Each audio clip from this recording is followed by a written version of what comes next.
Warnke, as well as Under Sheriff Corey Gibson, Coreygibson.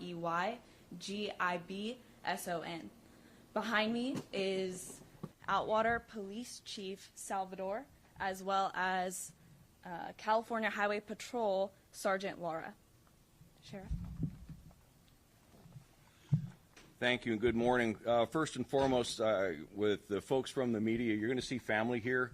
I would appreciate it if you would respect their privacy in this, and you'll have time to talk with them later after the investigation is complete. We would like you to respect their privacy and let it go at that.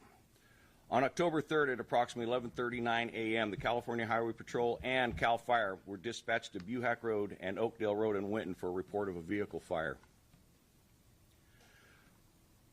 After they responded to the fire, Highway Patrol determined who the registered owner was and found out that they lived in the city of Merced, and they requested the city of Merced Police Department respond to the address and try and contact the registered owner. When the police department got to the house, nobody responded. However, they did make communication with a family member. That family member then started to make calls to the people that we were looking for. At this particular moment in time, we have not had any reports of missing persons. It wasn't until the family reached out to us, and then after their several attempts made to report the family missing. At approximately 1:04 p.m., our office was notified and responded to the business on South 59. When our patrol staff, sergeants, and deputies got on scene, they made a determination that we probably had a crime, and through investigative leads, they brought detectives in, and they were able to determine that a kidnapping had in fact occurred. At that time, the investigation started. Under Sheriff, you want to take over now? So while our investigators were out on Highway 59, family continued to reach out to the three missing people. They were able to make contact with someone on one of the phones. That phone was with a farmer that was out in the area of Henry Miller and Elgin, north of Dos Palace. Investigators at the scene continued to look at investigative leads and were able to get into the surveillance system. And so we'd like to go over the surveillance system with you.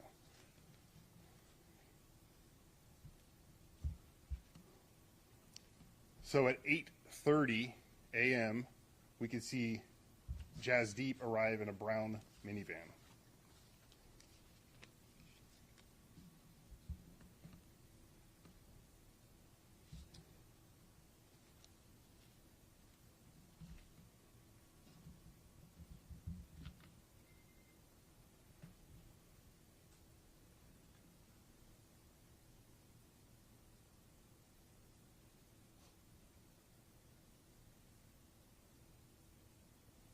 At 8:39, you see Amandeep. He arrives in his black Dodge pickup. It's down on the corner. You can see the pickup here.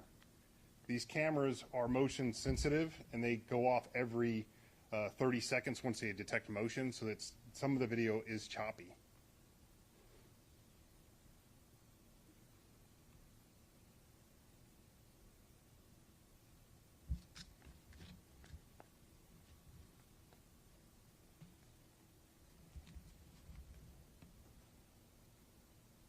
At 8:58, you see Jasdeep come out the back door, and it's very important to note there's someone walking down South Highway 59 South.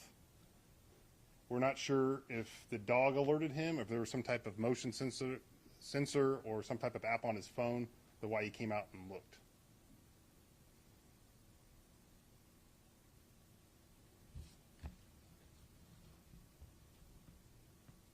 At 8:59, this is the other side. You can see a subject walking down south on Highway 59 at the business. And you'll see Jasdeep come out, and he appears to be on his phone, and we're not sure, again, if he's got a motion or what's alerting him to come outside.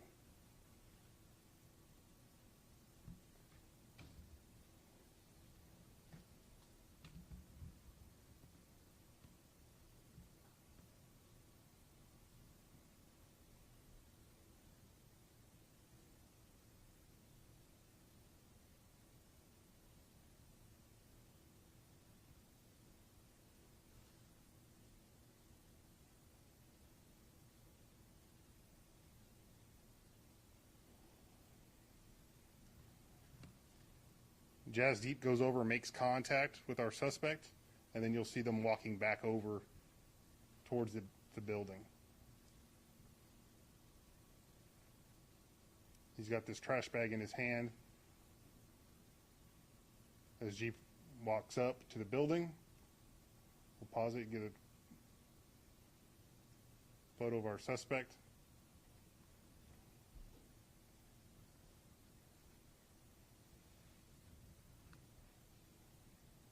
And he'll continue to walk up the ramp. He'll put down the trash bag, and you'll see right there, he pulls out a firearm.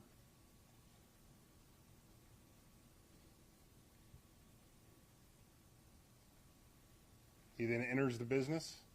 Unfortunately, there's no cameras inside of the business, so we have no video surveillance inside.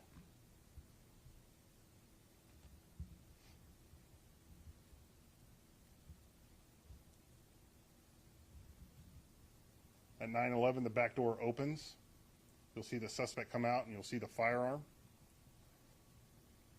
And then it also appears that Jasdeep and Amandeep are zip tied behind their backs.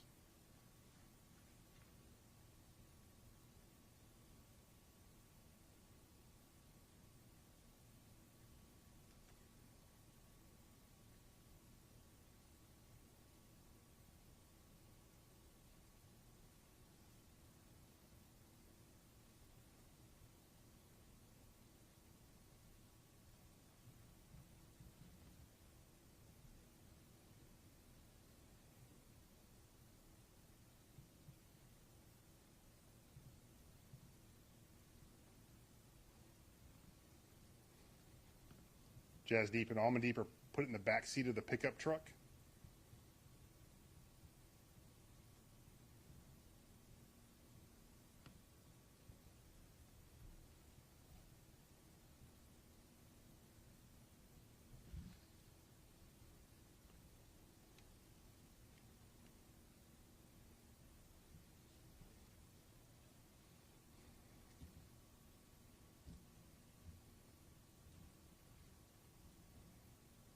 All right, so that was 9:13 when the vehicle left. It's now 9:19. The truck is back.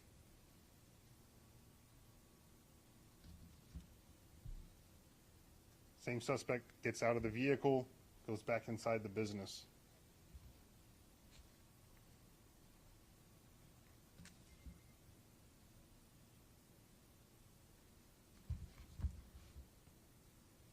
Less than a minute later, you're going to see Jasleen and Arohi come out of the business unrestrained.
And you'll see the truck leave southbound Highway 59 right before the video ends.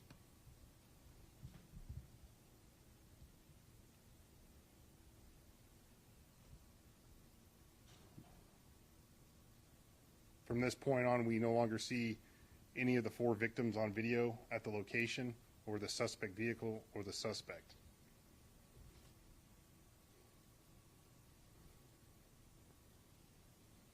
Talk about the rest. At that point, we assigned all of our detectives, including our investigations bureau, our supervised release team, our STAR team, and along with the county magnet to this investigation. They also were able to get the FBI along with the California Department of Justice involved, and we've been working on this case diligently from the moment that we were informed of the missing. From that point, we worked on several investigative leads, which led us to an incident that occurred in the city of Atwater yesterday, just prior to noon. During that incident, the city of Atwater received information that there was an individual in the city that may be connected to this case.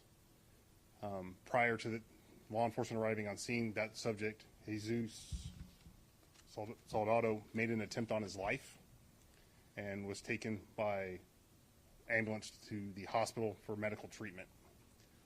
Since then, we've been unable to speak to the suspect in this case due to his medical condition and his attempt on his own life. I'll turn it back over to the sheriff for any other questions. We are currently with the suspect now at the medical treatment facility, waiting for the doctors to get him to a point where he can cooperate. We're hoping that he will cooperate, because first and foremost, we want the family back. So that's where we are at this point. I'll open any questions. Sheriff, I see you talking to the family. How is it? Family's taking it rough as expected, and that's why I asked for your diligence in respecting their privacy in this matter. Let the family deal with the family on this. The media, you guys deal with me, and leave the family alone. It's very upsetting. We've got a lot of people here supporting the family, and this right now, until we can get our loved ones back, that's where we're at with this. So let us handle you guys as far as media. Leave the family out of it. Appreciate that. The family has taken it pretty rough, but the family is very, very supportive of what we're doing and supplying whatever they can as far as any information that would help us get their loved ones back. Sheriff, do you believe Soldado acted alone in this? We don't have any evidence to say that he didn't. However, 43 years doing this, everything points to it was probably somebody else, but we don't know until we get some kind of conversation going with the suspect. We're not 100%. It's just that seeing everything that's gone on, I fully believe that there was at least one other person involved, but we don't have any evidence to support that. It's just the circumstances surrounding this. I believe that there is. We don't know. You still have not been able to link the victims to Soldado in any way, shape, or form? Not yet, and that's what we're hoping for with hopefully a conversation with the suspect. Sheriff, any motive people? We don't have a motive. I can tell you that our suspect has a prior history of robbery, and he was actually convicted of it in 2005, and once he was sentenced, he was paroled in 2015. And since the parole, we have not had any major contact with this person at all, but we kind of figure that that's what the motive is right now until we prove otherwise. That it's almost always what you can come out is a financial, trying to. Is he cooperating? We haven't, so far he's been sedated, but we've had deputies on scene the entire time he's been in the medical facility, and as soon as he is able to, the doctors know that there's a rush on this. So everybody's been very supportive and cooperative, but right now we've got to get this person into a position where we can start asking questions and hopefully get some answers. Did we get any, what kind of car did he drive with? The only vehicle that we had that was sustained was the black Dodge belonging to our family. And any others, we've got some possible leads. We think we have a gray pickup involved, but until we get evidence to really tie it in, that's where we are. Again, we're sharing everything we have with you, and normally, I'll tell you right now, we wouldn't be sharing all of this. We want the family back. So at this point in time, that's all my focus is to get the family back. So we want anybody with any information to reach out, come to us, and I know we have our tip line number here somewhere, and we'll get that to you so that the folks can call in for tips. Give me that. 209-385-7547. Do you guys get that? Okay. That's our tip line. Our dispatch center has been inundated Please call the tip line. For any folks that are watching this, please call that tip line, and that number or the information will be directed immediately to somebody that can follow up on any tips that come in. And we're following every tip that comes in, to include our psychics that are calling in, literally.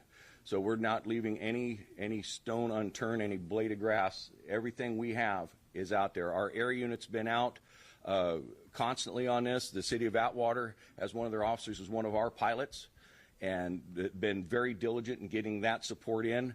The city of Atwater, tremendous help in making sure that we keep that aircraft in the air to do whatever we can. California Highway Patrol, as you can see, they're here. We've got the FBI and DOJ involved in this. We've got dozens of law enforcement personnel working day and night for this.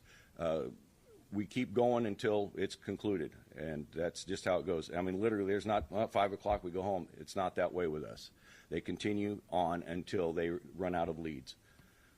The farmer that found one of the cell phones, what, if anything, did that farmer say? That he found the phone in the middle of the street, okay? And that was all that was to it. Unfortunately, the family had called that number, and he answered. That's how we got the information. We sent a detective and got possession of those phones. Yes, sir. No, yeah. Just in some other videos that we're seeing, and just like I say, everything that we've got, that's what we're going on. We had one, and we're looking into that. So, like I say, everything that we have that could be possible, everything is on the table. Nothing's off the table, sir.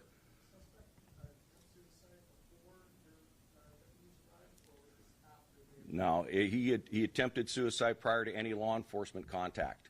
The family had told our suspect that they had in fact contacted law enforcement because of what he had told them, and rather than talk with law enforcement, he attempted to take his own life. No, we know how. We're not sharing that in case we have other information coming in that can tie into that directly. So that's why we're holding that in. But we can tell you that he attempted to take his own life. How far from the crime scene? It was at a house in the city of Atwater. It wasn't anywhere near the crime scene. Yes, ma'am. The robbery in 2005, did that involve kidnapping? It involved false imprisonment. There's a difference between false imprisonment and kidnapping. False imprisonment is stationary, so I go into your house, hold you there, can't make you leave or won't let you leave. That's false imprisonment. Kidnapping is I take you out of your house to someplace different. And that was also armed robbery. And just so happens Under Sheriff Gibson was the detective that worked that case. It's a trucking company. No, I don't believe that's involved at all. At this point, we have nothing to indicate other than we think always money until we are proven otherwise. So, and again, we're hoping to find out today as soon as possible by our suspect. Hopefully he will cooperate with us and give us some information. Right now, the big question and the first question is asked, where's the family? And that's where we're going. So I shared with the family, obviously we have to worry about court and everything else. I'm not worried about court right now. We'll deal with court later. I'm worried about getting that family back. And that's how we're focused on this. 100% of our energy is trying to get our family back.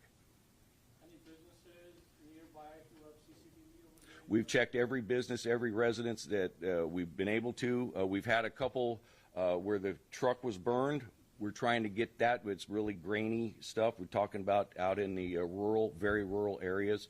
So every place that's been going on, detectives, all of our people have been trying to get whatever information and whatever videos are available. Yes, sir. No, that weapon is still outstanding. Any other victim in the area? Was anybody else in the building at the time? Everybody in the building that we know of was taken by the suspect with him having a gun in his hand.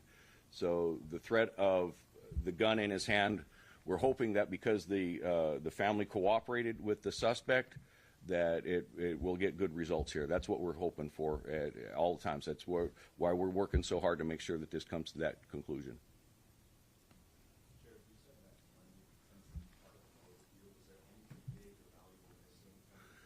We haven't determined on anything. Family's been very good about giving us all the records. I will tell you, with the FBI's help, dealing with the local financial institutions has proven challenging, and they're a little bit, I'll say, slow in getting any information to us. They're doing what they can when they can, but what we're finding out is the right hand doesn't know what the left hand's doing. So you got one aspect of the financial institutions got in charge of all the videos. The other hand is doing all the financials. Well, they don't talk to each other.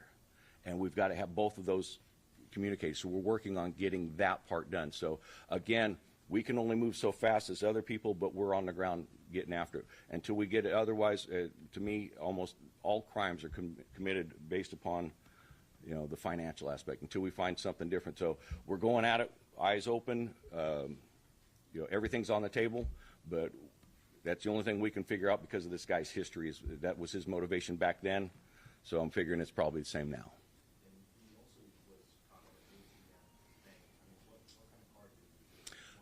Okay, let's clarify something. With the bank, we know we had a transaction with our family. The bank had two transactions at the exact same time. They gave us a photograph from a different bank. Okay, it wasn't intentional, wasn't it? But it was there. So we got that person identified and cleared off the radar. He's no longer a person of interest. So we're hoping to get the other information. Was that transaction big enough that could be related to the money changes? It wasn't a lot, but it was still a transaction using our family's financial information. So that's, again, with the money. Again, the information we don't want to let out about how much is because we want people, if they got information, we want to know that they're telling the truth and are accurate with it. But because of that, the transaction itself leads me to believe that there was a money issue. Sheriff, is time the essence because of the baby? It's everybody, not just that family, but we got family here. Time is of the essence because we want to get this taken care of now. We don't know where. We don't know what. We want that to happen. So right now, prayers need to be going that somehow this suspect is convinced to talk to us, because that person right now is our sole lead on where the people are. We're working everything else. Yes, dear? Yesterday, you guys said he was in critical condition. Today, you're saying that you're hopeful that he is going to wake up. Well, the wake-up part was a medically induced sedation, okay? Because of the treatment, they didn't want him thrashing around. I can tell you that every time he's even come near consciousness, he's been violent, okay? So we don't know, but the medical issue is because the doctors are treating him, and to get that treatment done, he has to be sedated.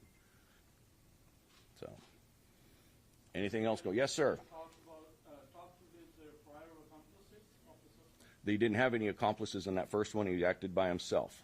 Even And then 2005, okay, as that investigation clearly showed it, he was by himself and he knew the victims.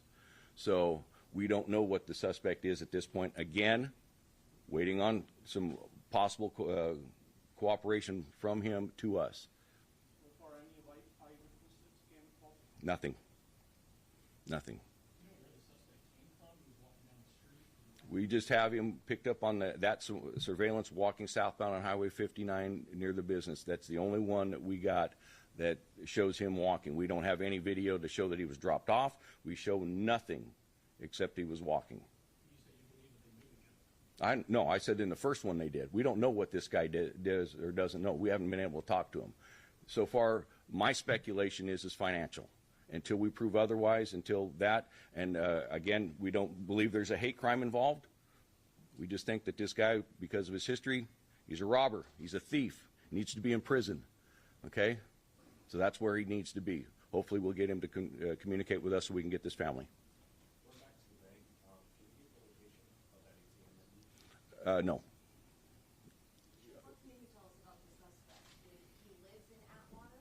The suspect has been a Merced County resident, and I believe he's also been a Madera County resident. Is that right? Yes. And since he was paroled in 2015, little is known. Okay, we're still trying to gather information on his personal side, but like I say, right now we're just trying to get the family. Once we get the family back, then we're going to start piecing together everything so we can go to trial. But right now, trial's the farthest thing on my mind. So We don't know what he's been doing since 2015. We're going to try to find that out, but like I say, once we get today. So that's where we're stuck at right now. So giving you all the information we have pertaining to this, some of the stuff we're not sharing because in case somebody steps forward, okay, they can say, well, I saw him at whatever bank. Thank you. Then we know that person is telling us the truth. If we give that information, somebody can, hey, we can, we've discouraged the family at this point to offering any rewards because everybody in the world comes out. We will entertain that later as this thing progresses. I saw another, yes, ma'am. Yesterday, you read that the Dodge truck was burned. Was there any evidence inside or anything? Just that everything was scorched. And if you had CAL FIRE here, they would tell you the one thing, fire kills all. And, once you've done that, we had the physical evidence. There was no indication of anything other than a burnt truck. People were saying about all kinds of gruesome stuff. There was nothing like that. It was just the truck that was burned. So that part I was not on scene, and if the investigators found that, they did not share it with me. No, I believe he's a resident of this county and or Madera County because he's got family members here. Sheriff, while the cameras are here, does the family want to make any plea publicly today while everybody's available? Yes. Would you like, Mom?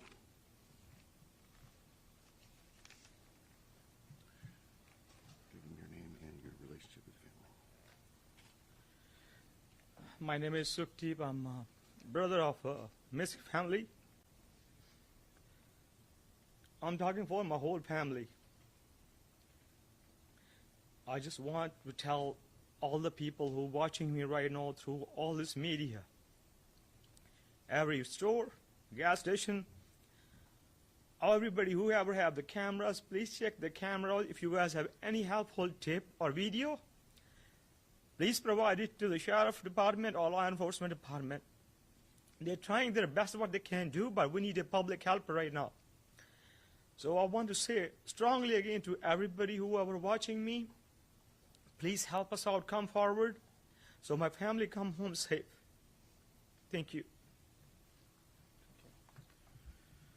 This is a peace-loving family and running a small business in the Merced area. We have been living in this area for a long time. We are devastated, we are shocked, we are dying every moment, not finding any clues. So if anyone has seen anything, even a small interaction, somebody at the gas station, somebody buying something, where the suspect was taking them, any shifting of cars when he was doing that, or if he was doing that, so please do come forward. Any small lead could get us to our family. And I wanted to also thank all the sheriff department and the people that are involved, the media channels, outlets as well. And I would also say that please share it. It could be beyond California, so if we could get help, taking it out to all of the public, national news, that will, get us more traction in finding those suspects. Thank you. Your name? Balwinder. Balwinder. B-A-L-W-I-N-D-E-R.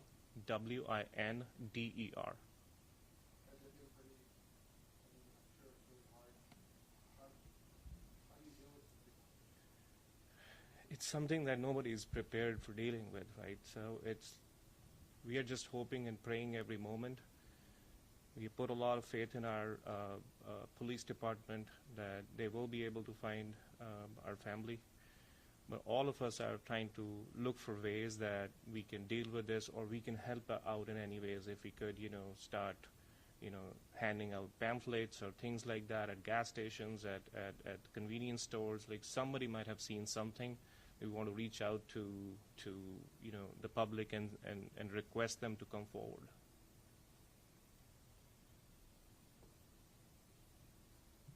Thank you.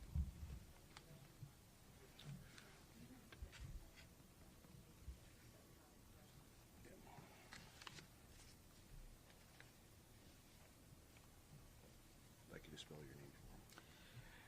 Sukhdeep, S-U-K-H-D, David, E-E, P as in Peter. Sukhdeep Singh, S-I-N-G-H. I'm a brother, yes. First cousin. Thank you. All right, folks, if there's no more questions on this, we're going to conclude this conference.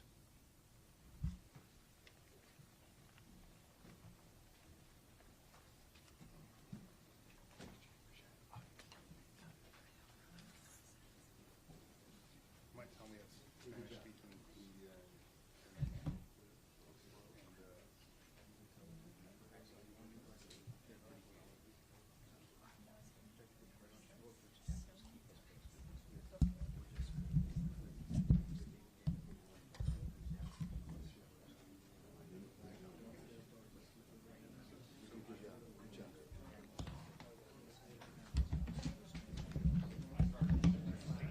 They announced that we have Spanish.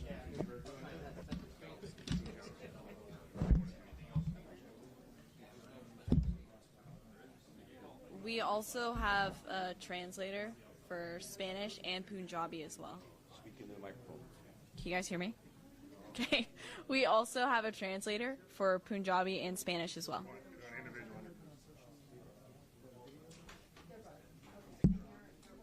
Huh? Oh, it's not? You guys, we're going to try and get it out there so that Spanish? as long as you Okay. have it, we don't.